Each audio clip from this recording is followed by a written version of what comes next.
سبحان ربك رب العزة عما يصفون وسلام على المرسلين والحمد لله رب العالمين.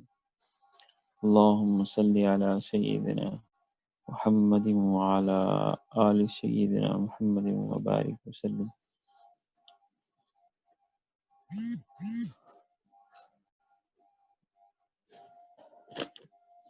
اللہ رب العزت نے حکم فرمایا ہے کہ تم سب رب والے بن جاؤ. کونوا ربانیین. کیوں رب والے بن جاؤ؟ بما کنتم تعلمون الکتاب، اس لیے کہ تم جو ہے کتاب اللہ کی تعلیم دیتے ہو. وَبِمَا كُنْتُمْ تَدْرُسُونَ، اور خود بھی تم پڑھتے رہتے ہو کتاب. تو یہ تعلیم جو ہے ہمیں اللہ جل شانہ نے دی ہے، حکم فرمایا ہے کہ تم رب والے بن جاؤ. تو اب رب والے کیسے بنیں گے؟ تو اس کے لیے ہمارے بزرگوں نے، مشائخ نے پانچ صفات، پانچ علامات جو ہے وہ لکھی ہیں کہ جو رب والے ہوتے ہیں ان میں پانچ صفات ہوتی ہیں. کیونکہ ہمارے جو یہ ہمارے جتنے بھی شعبے چل رہے ہیں، افضل بخاری کا ہے اور اکثر جمال یار اکیڈمی میں 40 احادیث محبوب صلی اللہ علیہ وسلم کی 40 احادیثوں کا کورس ہے، اور ان سب کا مقصد جو ہے وہ درس و تدریس ہے، اور انہی کو اللہ جل شانہ حکم فرما رہے ہیں. ہمیں ہی حکم دیا جا رہا ہے کہ تم رب والے بن جاؤ. چونکہ علم کا آ جانا، ظاہری علم کا آ جانا اور بات ہے، لیکن علم کے ساتھ ساتھ اللہ والا بن جانا، ہاں جی، رب والا بن جانا، یہ مشکل ہوتا ہے. اس کے لیے اپنے اندر وہ صفات پیدا کرنی ہوتی ہیں جن صفات کی وجہ سے بندہ رب والا بنتا ہے. اب وہ ہمارے مشائخ بزرگوں نے فرمایا کہ جس بندے میں 5 صفات ہوں گی، مرد ہو چاہے عورت ہو، جس میں 5 صفات ہوں گی وہ رب والے بنیں گے. چونکہ علم والے تو بہت لوگ گزرے ہیں، لیکن رب والے جو ہے، اللہ والے بہت بننے مشکل ہیں. تو ان میں 5 صفات بتائی گئی. پہلی صفت فرمایا کہ جس بندے کے دل میں طمع کی بجائے زہد ہو، دل میں لالچ نہ ہو بلکہ دل میں زہد ہو. زہد کہتے ہیں ترک لذات دنیا کی لذتوں کو چھوڑ دینا ہے. دنیا کو نہیں چھوڑنا، ترک لذات دنیا کی لذتوں کو چھوڑنا ہے. کیونکہ دنیا اگر ہم چھوڑ دیں گے تو ہم زندہ کیسے رہیں گے؟ ہماری ضرورت ہے دنیا ہماری ضرورت ہے. ہاں جی، جب تک ہم دنیا میں ہیں تو دنیا ہمارے ساتھ رہے گی، اس کو چھوڑ نہیں سکتے. تو زہد کہتے ہیں ترک لذات دنیا ہو لیکن دنیا کی لذت دل میں نہ ہو. ہمارے حضرت جی فرماتے ہیں کہ مجھے ایک دوست جو ہے، وہ دوست نے کہا کہ میں آپ کو امریکہ میں ایک بڑی مارکیٹ کی سیر کرواتا ہوں جہاں شاپنگ کے لیے بڑے بادشاہ اور وزیر آتے ہیں. مجھے دکھائی اس نے مارکیٹ. کہنے لگے دیکھو جی، آپ یہاں کتنے بادشاہ اور وزیر آ رہے ہیں شاپنگ کے لیے. تو حضرت نے فرمایا کہ مجھے تو اس کی کوئی اہمیت نہیں. وہ بڑا حیران ہو گیا کہ حضرت آپ کو میں نے اتنی بڑی مارکیٹ دکھائی ہے اور آپ کہتے ہیں میرے دل میں کوئی اہمیت ہی نہیں. وجہ کیا ہے؟ تو حضرت فرمایا کہ ہم اس کے خریدار نہیں ہیں. ہاں جی، دنیا میں ہوں، دنیا کا طلبگار نہیں ہوں. بازار سے گزرا ہوں خریدار نہیں ہوں. دنیا میں رہے بندہ یہ ضرورت ہے، لیکن دل میں دنیا کی طلب نہ ہو، طمع نہ ہو. تو پہلی صفت جو ہے جو بتائی گئی ہے وہ طمع کی بجائے زہد ہو دل میں.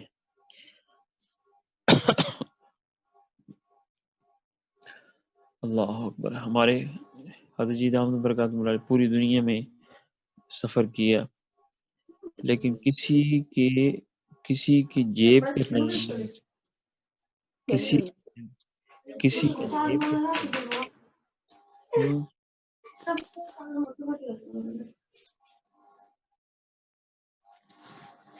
کسی کی جیب پہ نظر نہیں تھی.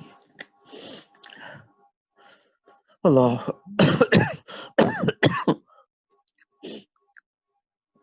حتیٰ کہ ایک دفعہ فرمانے لگے کہ مجھے سویڈن میں ایک صاحب ملے، انہوں نے مجھے بتایا کہ آپ جو کہ دین کا کام کرتے ہیں نا، تو رات دن آپ کے سفر ہوتے ہیں، بائی ایئر جو ہے نا جہاز کا سفر رہتا ہے، بہت اخراجات ہوں گے. تو میں یہ چاہتا ہوں کہ میں آپ کو حصہ دار بنا لوں. میرے جو ہے نا سونے چاندی ہیرے جواہرات کا پوری دنیا میں بزنس ہے، کاروبار ہے. تو آپ اپنا اکاؤنٹ نمبر دے دیں تو آپ کے اکاؤنٹ میں ہر مہینے پیسے جمع ہوتے رہیں گے اور آپ کو سہولت ہوگی سفر کی. تو حضرت نے فرمایا کہ نہیں مجھے ضرورت نہیں ہے. کہنے لگا کہ اچھا اتنی بڑی آفر میں دے رہا ہوں. تو حضرت نے فرمایا کہ ہمیں اللہ والوں نے یہ کام سکھایا ہے بھائی کہ لوگوں کو اللہ اللہ سکھاؤ، دین سکھاؤ، لیکن دل میں طمع نہ ہو. یہ طمع نہیں ہونا چاہیے کسی اللہ کے لیے. تو پہلی صفت جو ہے طمع کی بجائے زہد ہو دل میں، اور دوسری صفت عداوت کی بجائے ہمدردی ہو. ہر ایک کے بارے میں ہمدردی ہو، چاہے دشمنی کیوں نہ ہو، حسد کرنے والا کیوں نہ ہو، لیکن اس کے ساتھ بھی دشمنی نہ ہو. دل میں ہمدردی ہو، دل میں فکر ہو کہ یہ صحیح یہ لائن پہ آ جائے، اس کے لیے رو رو کے دعائیں مانگنی ہیں. ہمارے اکابرین کے حالات میں یہی آتا ہے. اللہ اکبر. حضرت تھانوی رحمۃ اللہ علیہ ایک جگہ بیان فرمانے گئے، واز کے لیے گئے، تو ایک آدمی نے پرچی بھیجی کہ آپ بیان نہیں کر سکتے. وجہ یہ ہے کہ پہلی بات تو یہ ہے کہ آپ کافر ہیں، مسلمان نہیں، اور دوسری بات یہ ہے کہ آپ حرامی ہیں. ہاں جی. اور تیسری بات یہ ہے کہ آپ جو ہے جو بیان کریں سوچ کر کریں. تو یہ تین باتیں اس نے لکھی. تو اب اللہ والوں کے دل میں کتنی ہمدردی ہوتی ہے. تو حضرت نے فرمایا، بیان سے پہلے فرمایا دیکھو میرے سامنے پرچی آئی ہے کہ آپ کافر ہیں. پہلی بات تو یہ ہے. تو فرمایا کہ دیکھو سب کے سامنے میں کلمہ پڑھ کے مسلمان ہوتا ہوں. فرمایا لا الہ الا اللہ محمد الرسول اللہ. ہاں جی. میں کہ دیکھو پہلی بات تو یہ اس نے کہا کہ کافر میں مسلمان ہو گیا ہوں، اور دوسری بات اس نے کہا ہے کہ آپ حرامی. فرمایا کہ میرے والدین کے جو نکاح کے گواہ ہیں وہ اس وقت بھی موجود ہیں. باقی اس نے کہا ہے کہ آپ سوچ کر بیان کریں. میں نے یہاں کوئی چندہ تو لینے نہیں ہے، میں اللہ کے لیے بیان کروں گا. ہاں جی. تو عداوت کی بجائے ہمدردی ہو. کوئی ہمارے اوپر طنز کر دیتا ہے تو ہمیں اس سے ہمدردی ہونی چاہیے، محبت سے پیش آنا چاہیے. تو پہلی صفت جو ہے وہ طمع کی بجائے زہد ہو، دوسری صفت عداوت کی بجائے ہمدردی ہو، اور تیسری صفت ہے تکبر کی بجائے تواضع ہو. بالکل اپنے آپ کو مٹا دیں. ہمارے تصوف سلوک کا جو خلاصہ ہے وہ یہ اپنے آپ کو مٹا دینا ہے. ہمارے اکابرین کی صفات میں سب سے بڑی صفت جو ہے وہ یہی تھی کہ انہوں نے اپنے آپ کو مٹا دیا تھا، اپنے آپ کو، اپنے، اللہ اکبر۔ اس لیے حضرت تھانوی رحمۃ اللہ علیہ سے کسی نے پوچھا کہ تصوف کیا بلا ہے؟ فرمایا اپنے آپ کو مٹا دینے کا نام ہے، کہ میں کچھ بھی نہیں۔ سارے انسانوں کو، سارے حیوانوں کو، سارے پرندوں کو، چرند کو، ساری کائنات کے انسانوں سے اپنے آپ کو بدتر سمجھنا، میں سب سے برا ہوں۔ میری ساری سہیلیاں، میری سارے ساتھ جتنے بھی تعلق رکھنے والی، وہ سب مجھ سے بہتر ہیں، میں صحیح نہیں ہوں۔ اپنے بارے میں بدگمان رہنا اور جو بندہ ہمیشہ اپنے بارے میں بدگمان رہتا ہے، دوسروں کے بارے میں اچھا گمان رکھتا ہے، اللہ تعالیٰ اسی کو بلند فرما دیتے ہیں۔ پہلی صفت آئی طمع کی بجائے زہد ہو، دوسری صفت عداوت کی بجائے ہمدردی ہو، اور تیسری صفت تکبر کی بجائے تواضع ہو۔ اب حضرت علی رضی اللہ تعالیٰ تشریف فرما ہے، امیر المومنین ہیں، باہر سے ایک بندہ آتا ہے اور مدینہ میں نہیں جانتا تھا کہ یہ کون ہے۔ اس نے پوچھا کہ من انتا، آپ کون ہیں؟ تو انہوں نے فرمایا ما انا الا رجل من المسلمین، کہ میں ایک مسلمان آدمی ہوں۔ یہ نہیں فرمایا کہ میں حسنین کریمین کا ابا ہوں، میں رسول اللہ صلی اللہ علیہ وسلم کا داماد ہوں، امیر المؤمنین ہوں، نہیں، بلکہ فرمایا کہ میں ایک مسلمان آدمی ہوں۔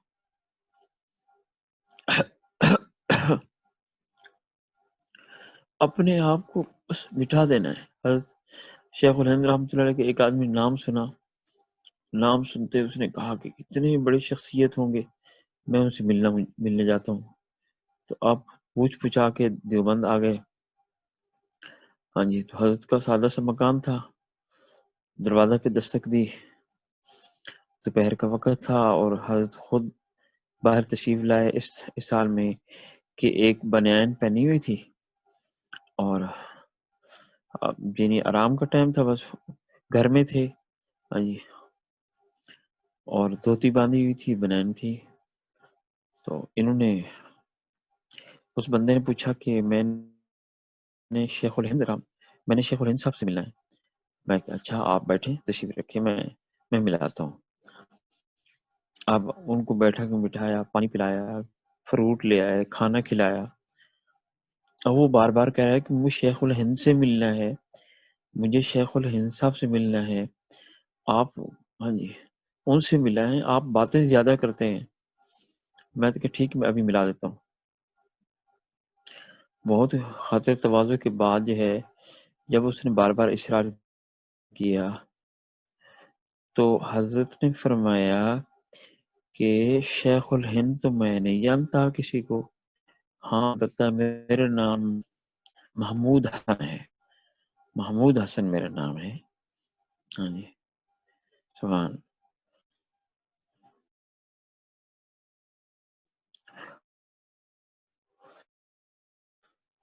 اور چوتھی صفت ریا کی بجائے اخلاص ہو،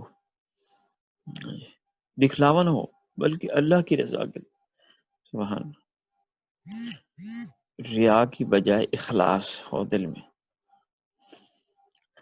اور پانچویں صفت ہے شک کی بجائے یقین ہو، کسی عمل میں شک نہیں ہونا چاہیے، یقین کے ساتھ عمل کریں۔ اللہ رب العزت کی طرف سے جب ہم عمل کریں گے یقین کے ساتھ تو اللہ تعالیٰ کی طرف سے جو ہے رحمت بھی ایسی ہی برسے گی۔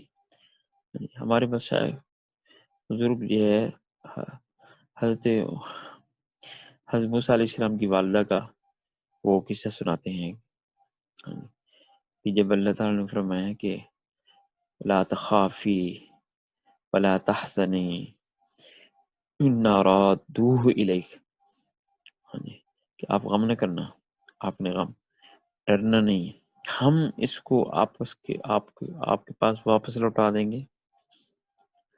اب انہوں نے اتنا یقین کیا، سبحان اللہ، یقین کر لیا، تو فرمایا کہ جو بندہ حضرت موسیٰ علیہ السلام کی والدہ کی طرح اللہ کے وعدوں پر یقین کر لیتا ہے، شک نہیں کرتا، اللہ تعالیٰ اس کے ساتھ ویسے ہی معاملہ کرتے ہیں۔ تو یہ 5 صفات جو ہیں آئیے طمع کی بجائے زہد ہو، عداوت کی بجائے ہمدردی ہو، تکبر کی بجائے تواضع ہو، اور ریا کی بجائے اخلاص ہو، شک کی بجائے یقین ہو۔ اللہ تعالیٰ ہمیں ان ربانیین والی، رب والی صفات، اللہ والوں کی صفات ہمیں نصیب فرمائے۔ تو اس کے لیے پہلے ہم توبہ کر لیتے ہیں۔ اللہ تعالیٰ ہم سب کو مجھے بتا رہے تھے کہ سب بچیوں نے توبہ بھی کرنی ہے۔ اللہ پاک سب کی توبہ قبول فرمائے۔ الحمدللہ وکفا وسلام علی عبادہ الذین اصطفیٰ، اما بعد۔ یہ کلمات سچے سے ساتھ ساتھ مل کے پڑھیں۔ بسم اللہ الرحمن الرحیم۔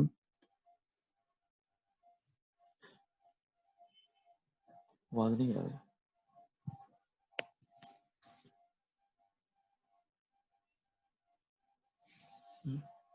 آواز نہیں ہے؟ نہیں تھی جی۔ بسم اللہ الرحمن الرحیم۔ لا الہ الا اللہ محمد رسول اللہ، آمنت باللہ وملائکتہ وکتبہ ورسلہ والیوم الآخر والقدر خیرہ وشرہ من اللہ تعالی والبعث بعد الموت۔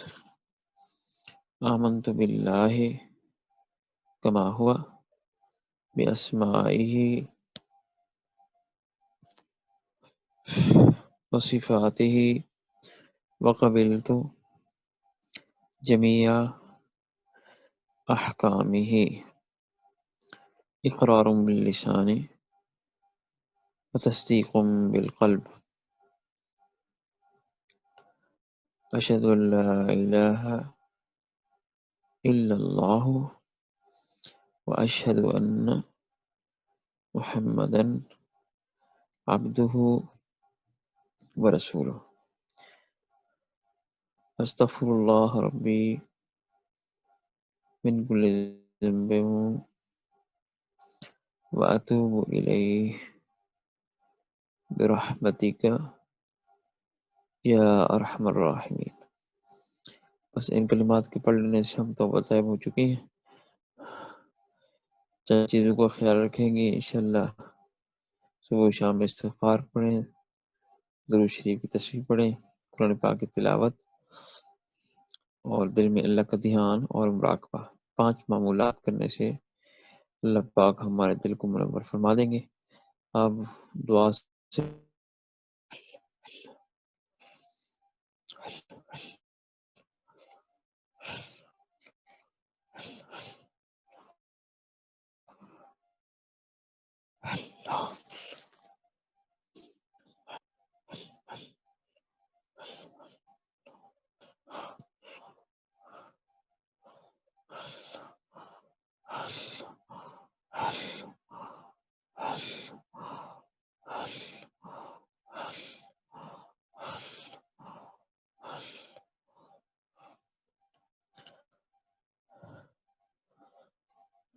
لا الہ الا اللہ محمد رسول اللہ۔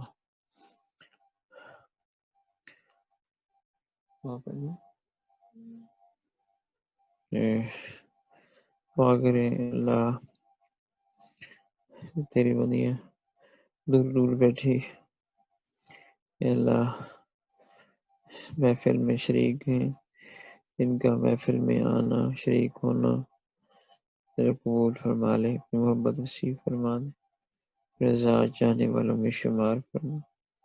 اللہ دنیا کے چاہنے والیاں بہت زیادہ ہیں، اپنی چاہت نصیب، دنیا کو راضی کرنے والیاں بہت زیادہ ہیں، اللہ اپنی رضا نصیب فرما۔